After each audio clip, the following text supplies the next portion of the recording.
Capítulo número 2 de las dermatosis eritemato-escamosas. Empezamos con el eczema. El eczema no es solamente una enfermedad, sino que es el síndrome eczematosa.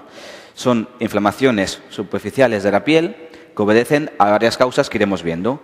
Tienen 3 fases, 3 cronologías, y en todas ellas el prurito es constante. Son lesiones que pican mucho. En el eczema agudo son lesiones rojas con vesículas, ¿vale? Son lesiones exudativas. Como te pica, te rascas y cuando se secan los exudados aparecen costras. Por el contrario, en el eczema crónico son lesiones secas con aumento de grosor de la capa córnea, con descamación. En el eczema agudo, en la histología predomina la espongiosis. En el eczema crónico, la hiperkeratosis con la cantosis. ¿Qué eczemas tenemos? Pues además del disidrótico y del atópico, estos 2 grupos. En los eczemas de contacto interviene algún mecanismo exógeno, bien de etiología inmune o no.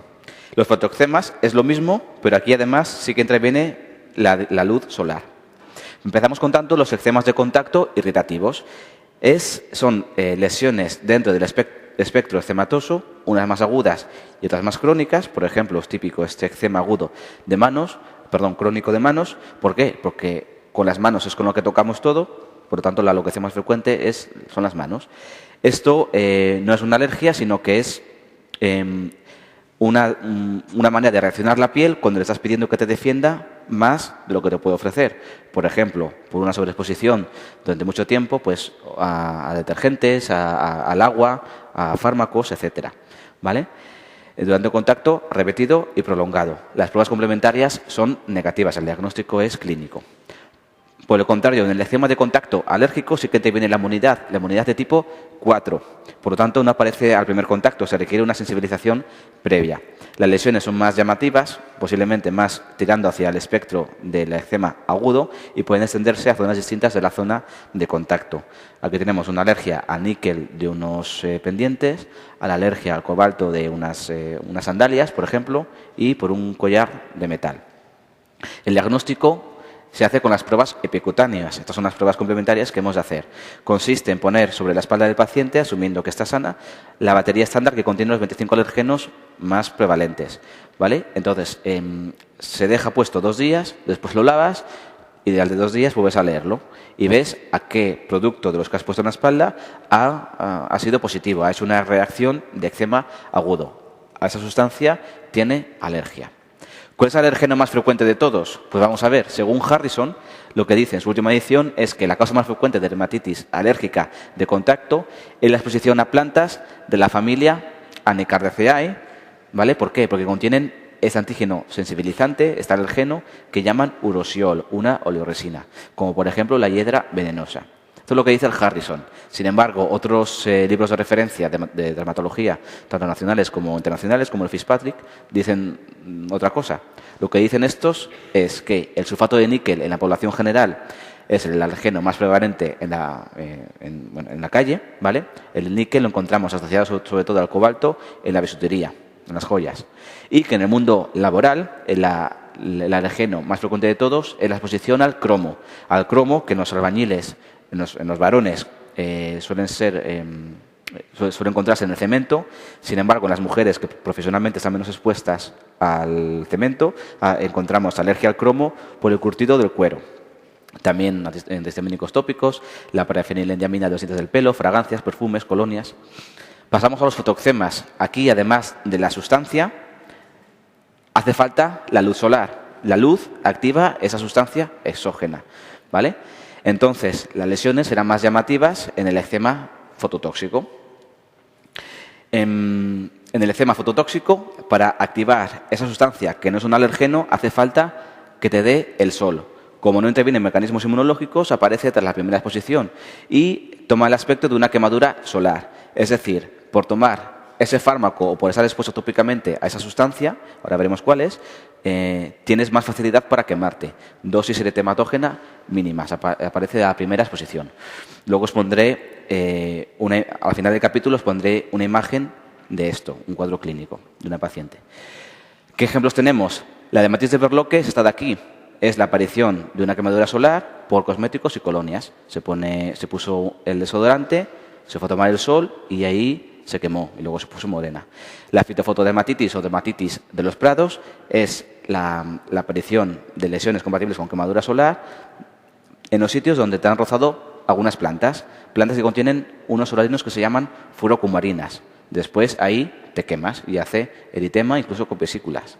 También medicamentos, soralenos tópicos o sistémicos.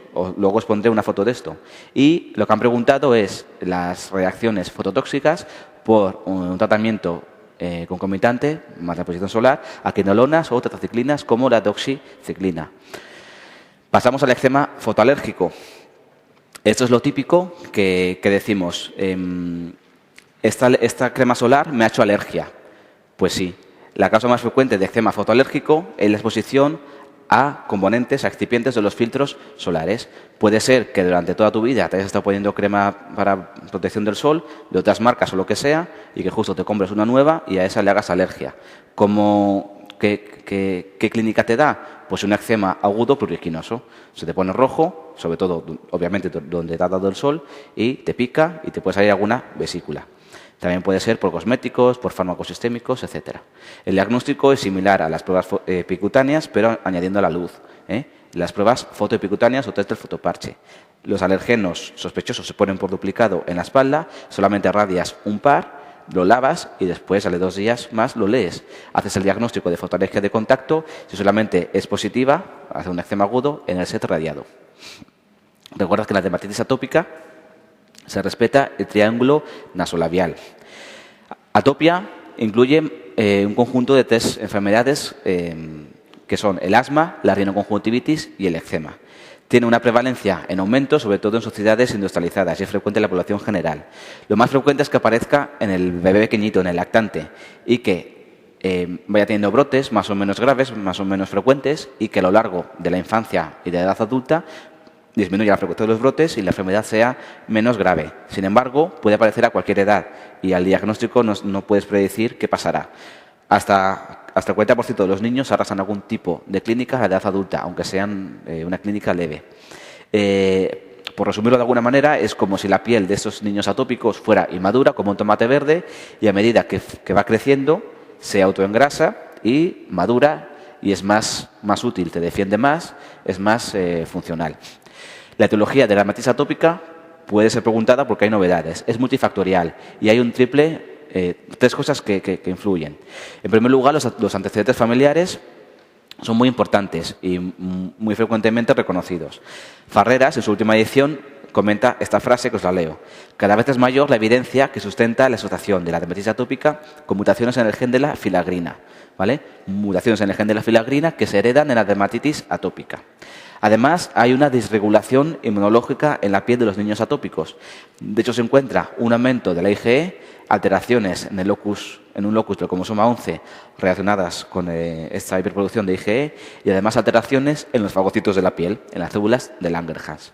Por último, muy importante, en la piel de los niños atópicos tiene menos lípidos y cualitativamente distintos de los que no tenemos atopia, ¿vale?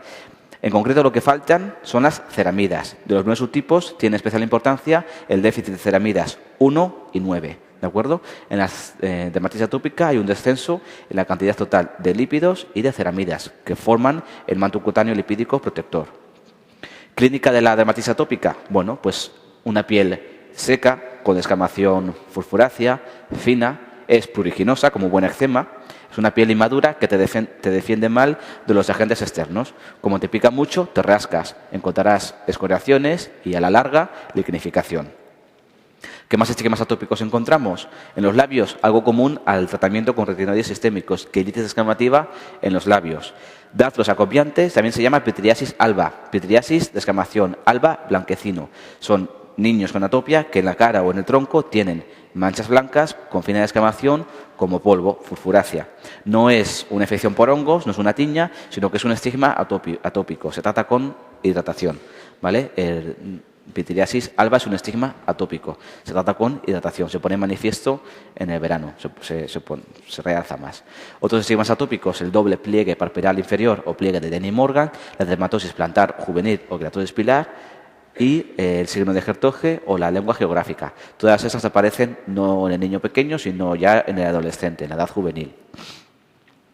Los niños con atopia tienen mayor predisposición o facilidad para colonizarse por estafilococos. Cuando esto se les va de las manos, hacen hipertigenizaciones. Ahora veremos una foto. Bueno, es la foto que vimos antes también.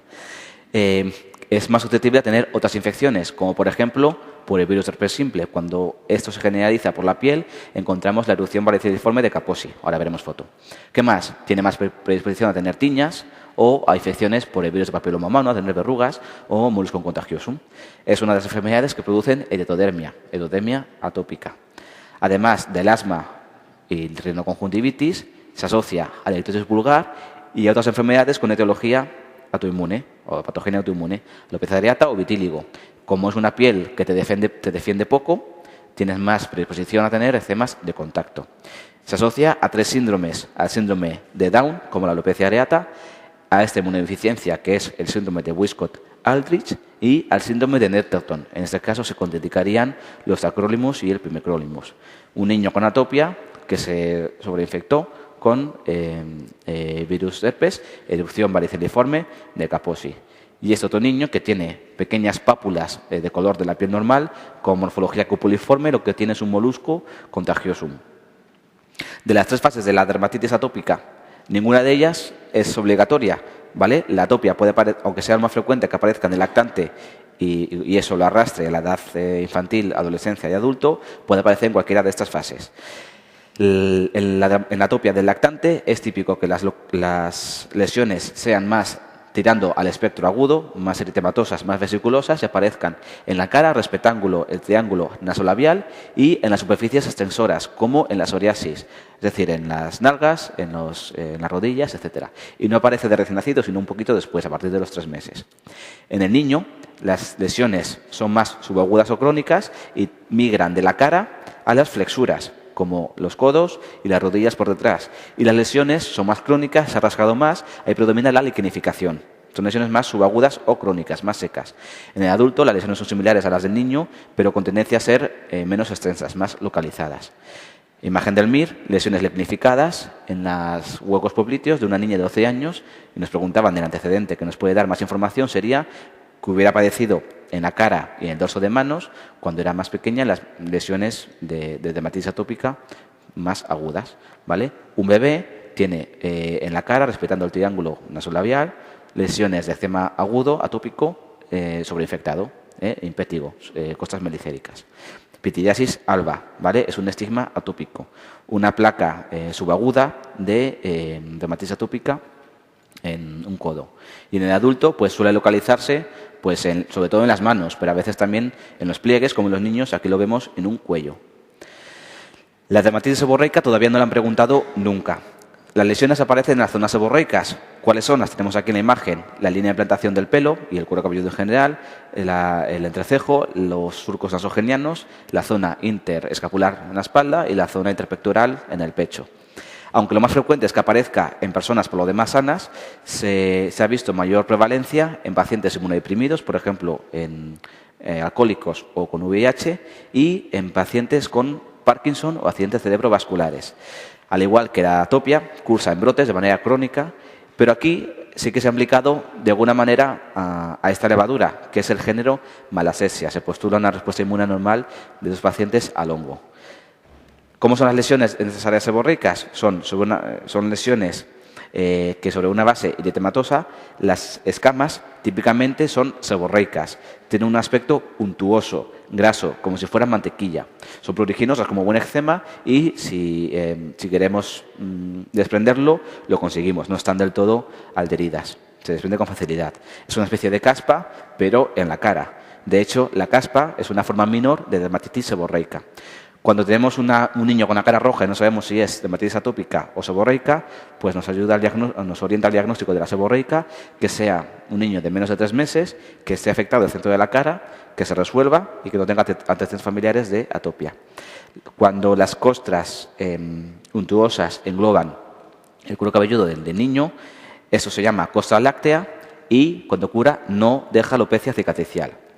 El eczema discitótico también se llama eczema vesicular palmoplantar. El nombre nos dice la clínica. Eczema será pruriginoso, vesicular, habrá vesículas, palmoplantar. ¿Dónde?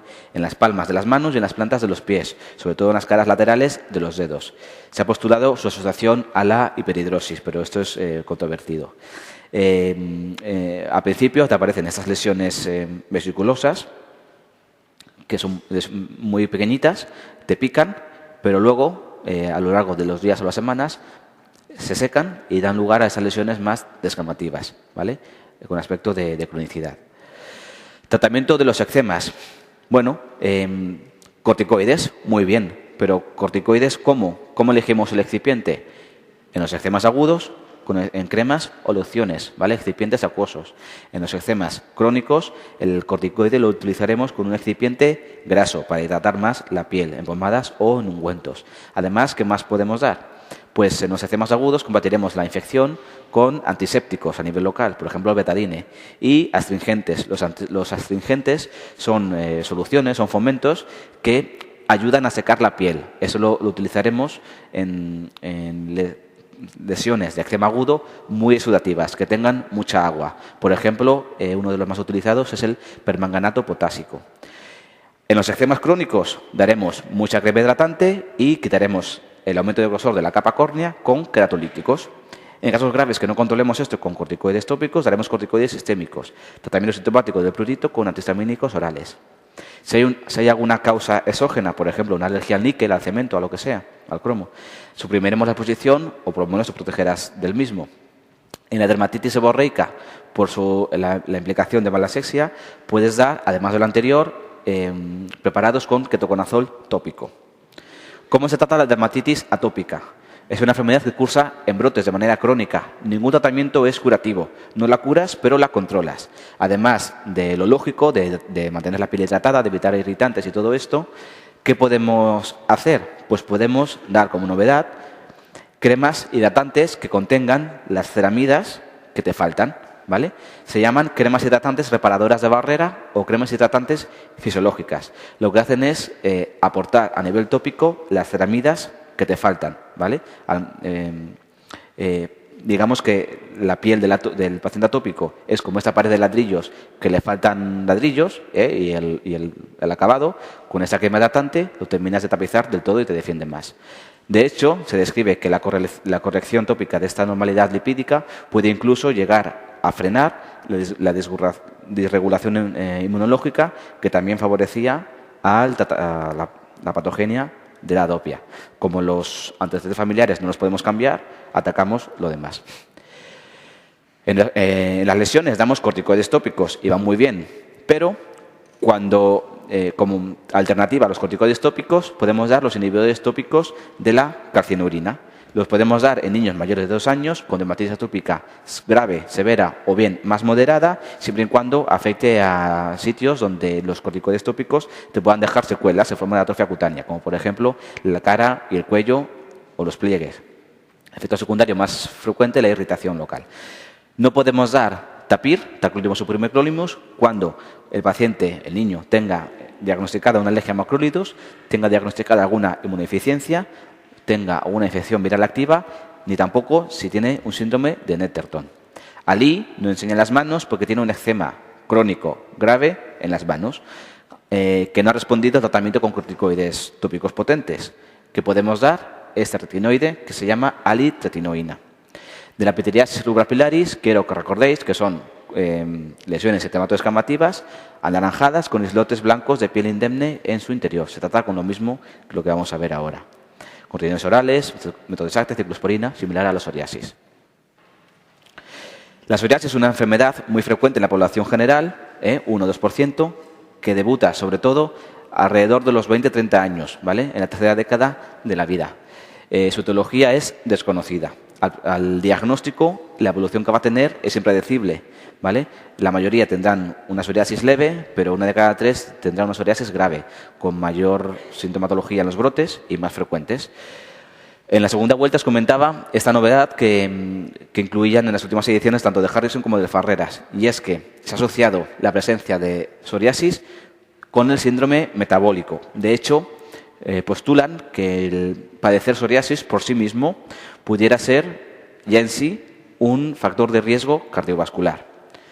La lesión elemental de la placa de psoriasis pues son placas o pápulas elevadas que coalescen en placas que son eritematosas con descamación en superficie, típicamente nacarada, como si fueran escamas de plata, ¿vale? Unas son más descamativas y otras menos. Aquí sí que hay descamación y aquí hay menos. Este paciente se habrá tratado bien la piel, puede que haya utilizado algún retinoide, tiene menos descamación en las placas de psoriasis. Esta señora tiene bastante y este tiene todavía más. Aquí quedaremos, pues para que llegue el corticoide tópico, pues habrá primero que quitar toda esta costra que te está impidiendo su llegada. Habrá que primero dar cremas emolientes, hidratantes, queratolíticos, ácido láctico, urea, y puedes incluso plantearte dar un retinoide tópico, ¿vale? Para modular la queratinización que está aumentada a este nivel. El raspado metódico de Brock nos ayudaba al diagnóstico de la psoriasis. Vamos eliminando los estratos de la capa de psoriasis de fuera hacia adentro, poco a poco. En primer lugar, ¿qué eliminamos? Pues las escamas, que es lo que está más arriba, signo de la bujía, ¿vale? Recuerda a cuando quitamos la cera de una vela con la uña. Después eliminamos el resto de epidermis que nos queda en el cuerpo mucoso de Malpigio. Se llama membrana de Duncan. Esto lo pongo por lo de mucoso. Después hemos quitado toda la epidermis, hemos llegado a la dermis. En la dermis los vasos dérmicos, los capilares, están dilatados y tortuosos, sangran, rocío hemorrágico de Auschwitz. Tiene mal pronóstico el diagnóstico precoz y que tener muchos antecedentes familiares de psoriasis. La afectación ungueal es frecuente y tiene mala respuesta a tratamiento. Lo más frecuente de todo, aunque es poco específico, es esto de aquí. Es decir, el pitting ungueal, un piqueteado de la lámina ungueal como si tuvieras clavado repetidamente una chincheta. Otros, las manchas de aceite que progresan de distal a proximal. Onycholisis, hiperkeratosis subungueal, como la que tenemos aquí, ¿vale? Debajo de la uña, hiperkeratosis. Piqueteado de la lámina ungueal, onycholisis y mancha en aceite, ¿vale? Mancha en aceite y piqueteado de la lámina ungueal. Hasta el 50% de los casos, Farreras dice 1 de cada 3 casos, reconocen antecedentes familiares. ¿Qué se ha implicado por ahí? En primer lugar, el HLA-CW6 se asocia a presentaciones más precoces, con más antecedentes familiares, formas más graves, con recidivas más frecuentes. El HLA-B27 se asocia a formas de diagnóstico tardío, formas atropáticas, formas pustulosas generalizadas y también cuando hay afectación axial. Regla mnemotécnica, psoriasis, HLA-CW6 con defectos en algún gen del cromosoma 6. ¿Qué gen? El gen PSOR-S1, gen de susceptibilidad a la psoriasis. Aunque, este gen se encuentra en el cromosoma 6. Lo que pasa es que en la última edición de Farreras comentan que está en el cromosoma 16, pero todos los demás libros lo que dicen es que el gen SOR1 está en el cromosoma número 6, ¿vale? Eso aporta susceptibilidad a tener psoriasis. Entonces, bajo esta predisposición hereditaria, ¿qué te hace tener el primer brote y los sucesivos? Bueno, el factor que más frecuentemente se reconoce es el estrés. ¿Qué más? 1 de cada 4 pacientes tiene fenómeno de Koffner positivo, concepto reprimir, es decir, la reproducción de la dermatosis con la fricción, con el traumatismo. Se quiso suicidar esa señora, tenía psoriasis, por donde se pasó el cuchillo, le apareció ahí una línea de psoriasis. ¿Qué más cosas? Te puede aparecer un brote de psoriasis en gotas por una infección amigdalar por el estreptococo beta hemolítico. Fármacos que te producen un brote de psoriasis. El litio, los betabloqueantes, los antipalúdicos. ¿Qué más? La psoriasis empeora en los climas fríos, mejora en verano. También la hipocalcemia, el exceso de alcohol y el tabaco. Con el embarazo en general, la psoriasis mejora. Entonces, en este individuo que está genéticamente predeterminado, estas sustancias, estos factores agravantes o precipitantes que hemos visto, ¿qué producen? Pues producen que en la dermis, al principio, aparezca un infiltrado inflamatorio de linfocitos T helper. Se tiene una distribución típicamente perivascular, alrededor de los vasos sanguíneos de la dermis. ¿Qué hace este infiltrado inflamatorio? Dar por saco a la epidermis que está hacia arriba. ¿Cómo se defiende la epidermis que está siendo atacada por los linfocitos de la dermis? Hiperplasia. Hay una hiperplasia epidérmica. El tiempo de recambio celular disminuye, es menos de 30 días, y la queratinización aumenta, de ahí las escamas y la acantosis y todo esto. Cuando esta inflamación es tan grande, los linfocitos de Helper llaman a los polimorfos nucleares y pasan a la capa córnea. Aquí tenemos los accesos de Munro-Saburo, acúmulos de polimorfos nucleares. También encontramos más abajo, en el estrato espinoso, las pústulas espongiformes de Koch. ¿Qué más? Hay un aumento de grosor de toda la epidermis. Hiperkeratosis con acantosis. La hiperkeratosis es paraqueratósica, ahora lo veremos. Y la acantosis es regular o psoriasiforme, ¿vale? Todas llegan al mismo nivel. Su imagen en espejo en la dermis es la papilomatosis y también encontramos en ella el infiltrado inflamatorio que acabamos de ver ahora, que da por saco la epidermis de arriba. Y por último, los capilares sanguíneos de la dermis, del plexo dérmico superficial, están dilatados y tortuosos. Por lo tanto, eso es lo que hace el signo de Auspitz en el raspado metódico de Brock. ¿Para qué queremos núcleos en la capa córnea? Para nada, para keratosis, ¿vale? Aquí vemos presencia de núcleos en la capa córnea, ¿vale? La forma clínica más frecuente en el niño es la psoriasis en gotas. La forma clínica más frecuente en los adultos es la psoriasis vulgar o en placas, grandes o pequeñas, pero en placas.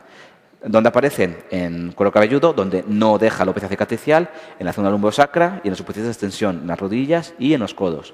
En los niños es típica la aparición de un primer brote de psoriasis en gotas tras una infección amigdalar o faringoamigdalar por el estreptococo beta hemolítico, que también produce faringitis, glomerulonefitis y fiebre reumática. Son placas de psoriasis, pero más pequeñitas y más finas, más maculosas, ¿vale? Otras formas. La psoriasis puede evolucionar a eritodermia. Antes hemos visto la foto de la eritodermia exfoliativa. La psoriasis invertida es un intertrigo. Un intertrigo psoriásico es la aparición de placas de psoriasis en los pliegues, por ejemplo, en el pliegue submamario o en las ingles. Como esos pliegues habitualmente tienen más humedad, las escamas se diluyen y no las vemos. Entonces, en la clínica o en la foto tan solo veremos el eritema. Por lo tanto, el raspado metódico de Brock es negativo, no habrá escamas que eliminar y no daremos retinoides, porque no hace falta, daremos solamente corticoides tópicos. En esta imagen se juntan la onicopatía con un intertrigo psoriático en la línea de glútea y una plaquita de psoriasis en la nalga. Vamos a ver la psoriasis artropática. Hasta el 30%, un 10-30% de pacientes con psoriasis tienen artritis psoriática. Más frecuente cuanto más extensa sea la afectación cutánea. Individualmente, las articulaciones más afectadas son las interfalángicas distales. La última edición de Harrison lo que dice literalmente es que, al menos al inicio de la artropatía psoriática, la poliartritis simétrica aparece con ese porcentaje, en un 40%. ¿Vale? La poliartritis simétrica aparece en el 40% de los pacientes al inicio de la enfermedad. El porcentaje que da a la oligoartritis asimétrica es menor, de un 30%. Y más adelante comenta esto, dice: estos patrones artropáticos no son fijos y el que persiste crónicamente a menudo difiere del que tuvo el paciente en la presentación inicial. Eso es lo que dice Harrison. Lo que dice Farreras es que hay 5 tipos de artropatía psoriática y les da porcentajes. Y para Farreras el más frecuente sigue siendo la oligoartritis asimétrica, con un 70%. Y el porcentaje que da la poliartritis simétrica es el 15%. Psoriasis pustulosa. Aquí tenemos una foto de una psoriasis pustulosa localizada palmoplantar sobre una base eritematosa. Aquí la inflamación es tan grande que directamente hay una gran inflamación, mucho polimorfo nuclear, mucho pus en la epidermis. ¿Vale? Son pústulas estériles. Esto no significa que esté infectado, sino que está inflamado. Se relaciona con el tabaco. Esta es una foto de acrodermatitis continua de Jalopó, es decir, una psoriasis acral que ha destruido la uña, incluso puede destruir la falange distal. De psoriasis pustulosa generalizada, esta es la tipo von Thunfuss, que es grave y puede ser mortal, y hay otra forma relacionada con el embarazo.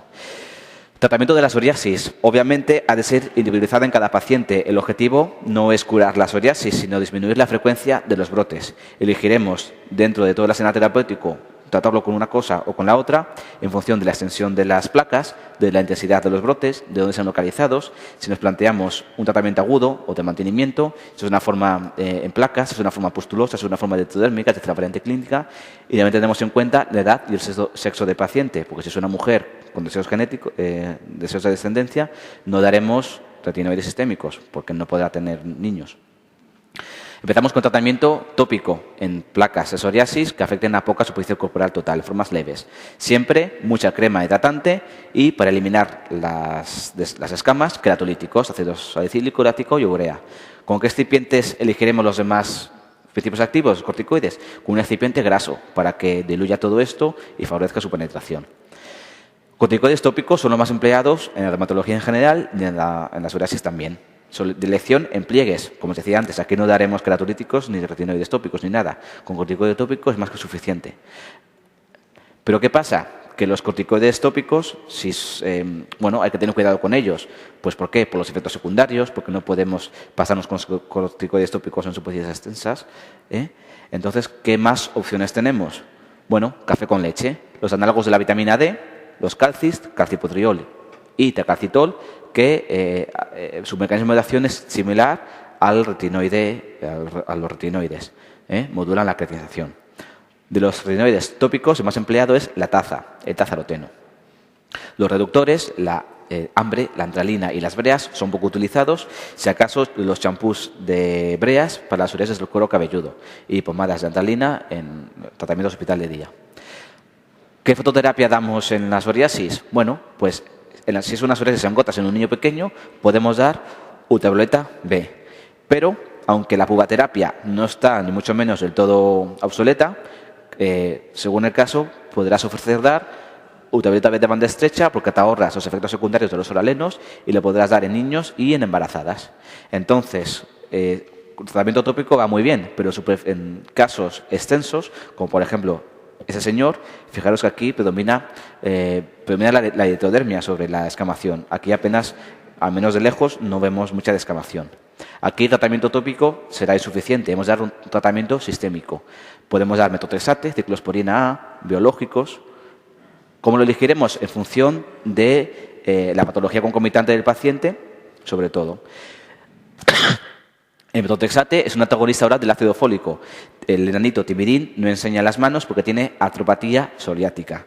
Tiene especial indicación en la psoriasis que asocia artropatía. Inhibe la timilidato sintetasa y las células inflamatorias se detienen en fase S. Efectos secundarios, recordad la neumonitis intersticial, la aplasia medular, la hepatotoxicidad dosis dependiente y la teratogenicidad. En 1996 dieron por correcto que está indicado hacer una biopsia hepática cuando la dosis total acumulada de metotrexato es de 1,5 gramos, pero ahora lo que se recomienda es que se haga en la biopsia hepática, o mejor, una determinación no invasiva del propéptido aminoterminal de procolágeno tipo 3, cuando la dosis acumulada es de 1,5 gramos, además haya comorbilidades de riesgo como alcoholismo, diabetes, obesidad, o bien cuando la dosis acumulada sea de 3,5 gramos, o también ante elevaciones significativas de transaminasas o hipoalbuminemias. Los retinoides sistémicos que damos en la psoriasis son los fuertes, el etidinato y la cistetina, ¿vale? Tratamiento con retinoides sistémicos tiene especial indicación en eso de la foto, en las formas pustulosas generalizadas. Sobre todo es útil cuando queremos evitar la inmunosupresión por el motivo que sea. A veces se pueden asociar a la pubaterapia. Entonces tenemos los re-puba. Ojo, los efectos secundarios no serán la mejor opción en mujeres de edad fértil. La ciclosporina A la utilizamos en formas de psoriasis eritrodérmicas cuando buscamos una rápida respuesta al tratamiento. A diferencia de los anteriores, según el vademecum, el embarazo para la ciclosporina A es solamente una contraindicación relativa, no se considera teratogénico.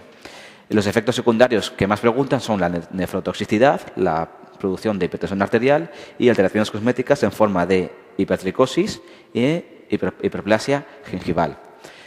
En la psoriasis, los corticoides sistémicos, en principio, están contraindicados. A veces indican, pero muy rara vez, por sus efectos de rebrote al suspender la medicación y por el posible efecto de taquifilaxia, es decir, que cada vez el paciente necesite más dosis para producir los mismos efectos. Lo que no han preguntado todavía, tratamiento con fármacos biológicos. Los utilizaremos cuando todo lo anterior o bien no se puede dar porque estén contraindicados o no sean tolerados o bien no respondan. ¿Vale? En aquella psoriasis que requiere tratamiento sistémico porque sea grave. El efalizumab se ha retirado del mercado por casos de leucoencefalopatía multifocal progresiva. El Alefacept se retiró este año, en teoría, por razones de mercado, con los cuales nos quedan 4.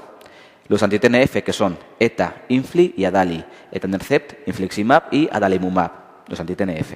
¿vale? Bloquean las citocinas que están dando por saco a la epidermis de arriba.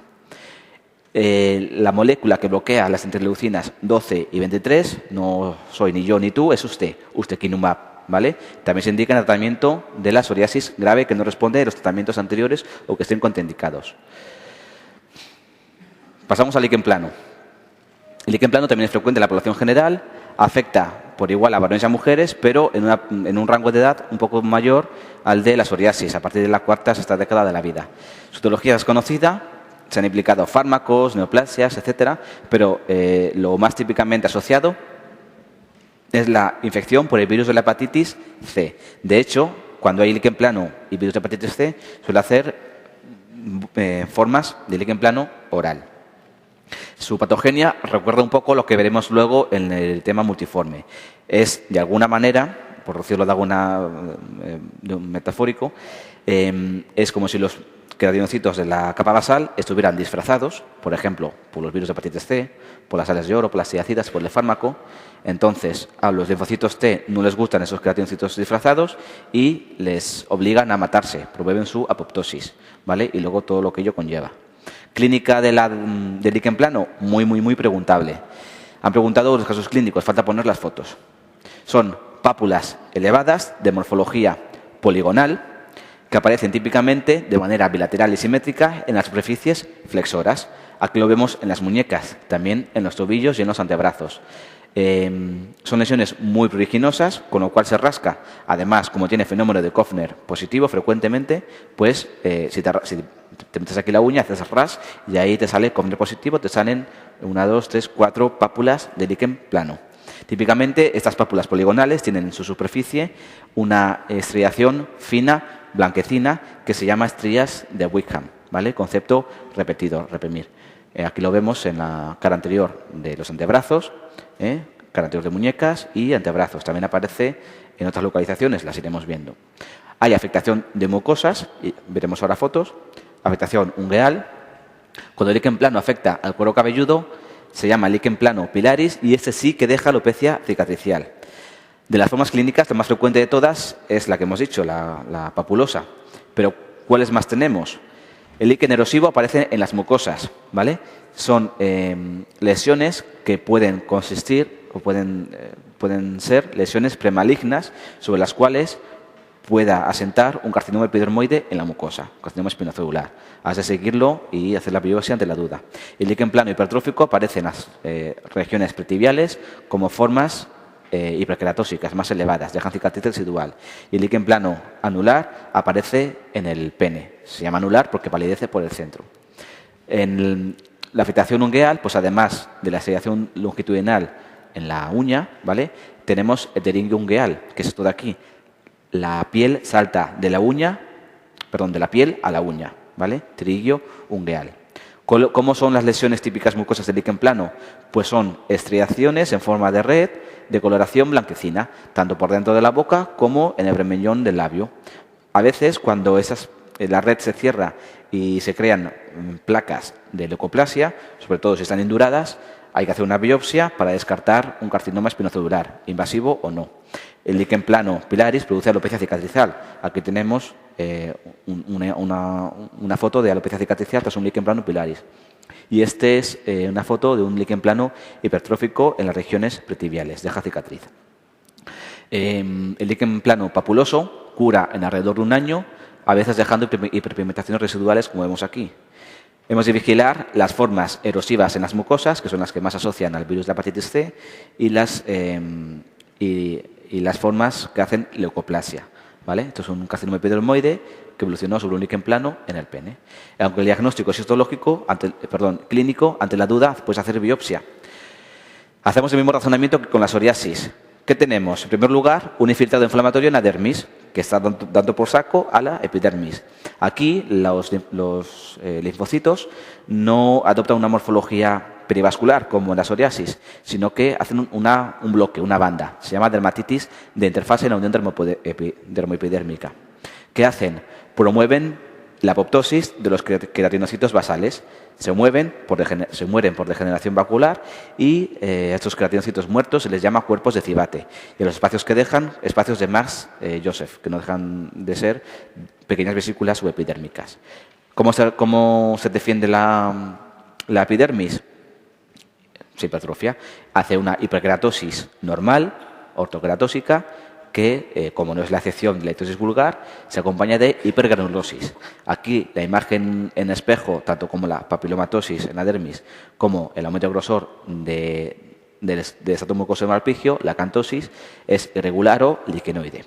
El tratamiento es con lo mismo que en la psoriasis, con la particularidad de que nos podemos plantear, en casos de líquen plano moderado o grave, corticoides sistémicos, empezando por dosis bajas y luego subiendo. Utilizaremos bien la fototerapia, inmunosupresores, metotrexate, cuando las lesiones no se controlen con tratamiento tópico, sean muy pruriginosas, te estén dejando secuelas como alopecia, surceren, etc.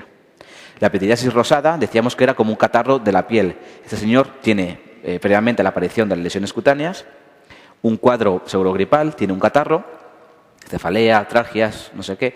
Después le aparece una placa heraldo, donde en el tronco, en el pecho, en la axila, en la espalda, ¿vale? Pero no en la cara, solamente en el tronco. Que como es una lesión eritematoidescamativa, con típica descamación más acentuada en la periferia. A veces no se da ni cuenta de que le ha salido esta mancha, o esta placa, mejor dicho, y posteriormente, a lo largo de unos días o una semana y media, le aparece una erupción por el tronco, cuello y raíz de extremidades, con lesiones similares, pero más pequeñas.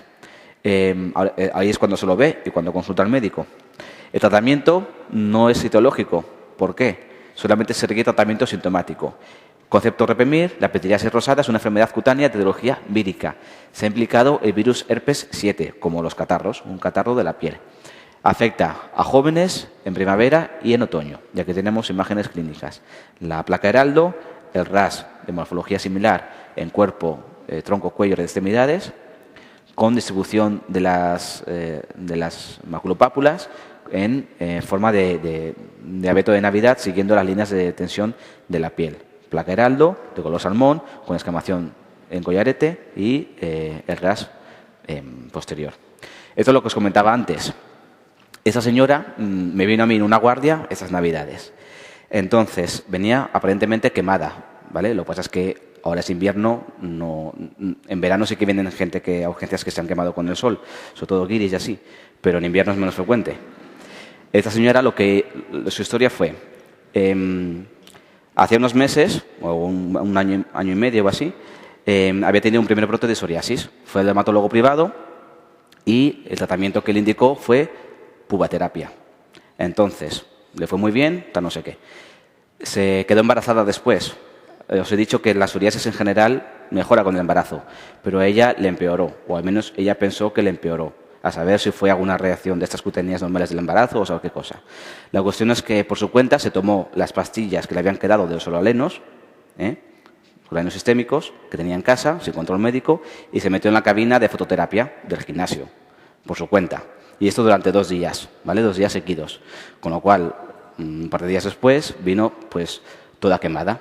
Tuvo una reacción fototóxica, un eczema fototóxico. No hizo una alergia, sino que se tomó solalenos, sustancias fotosensibilizantes, y a la primera exposición pues tardó menos en quemarse. La dosis eritematógena mínima disminuyó. Clínicamente parecía una quemadura solar, ¿vale? De manera inmediata, sin mediar ningún mecanismo inmunológico.